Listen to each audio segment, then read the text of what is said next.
So this morning we're going to talk about attachment theory, or attachment styles. The reason that I'm doing this today is because I was talking about it with my boss during supervision, and we're talking about kind of the work that I'm doing with clients, and I figured this would be really cool to go over today.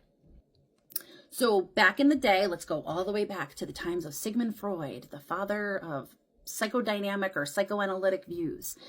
He kind of came up with this idea, or maybe he didn't, I don't know, that early childhood experiences really shape who we are as adults, right? And then other people came through and were like, yeah, that seems legit, except that Freud's stuff was kind of radical at the time, and there's still some validity to what he says.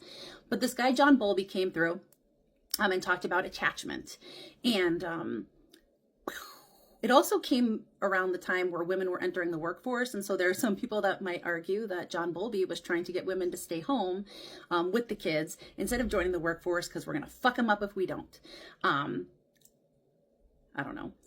So what we're talking about when we're talking about attachment and things like that is really the first 18 months of a child's life and kind of ongoing throughout their childhood, but really consistency and care leading to trust, right? And that goes also into Erikson's stages of development, which we can talk about another time. We're talking about this today.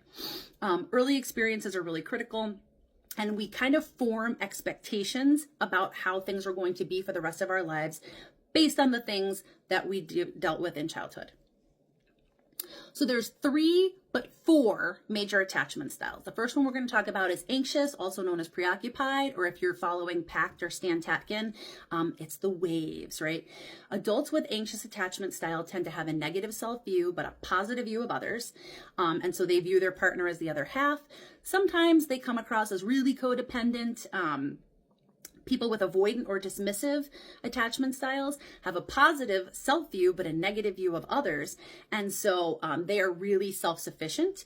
They are avoidant, dismissive, or if you're following Tatkin, it's an island, right? They're better off alone. They don't want to be around other people. Too close of a relationship is scary. Then you have disorganized or fearful. And they're kind of the go in between, right? Sometimes they're hot, sometimes they're cold. You never know because it's based on mood and circumstances.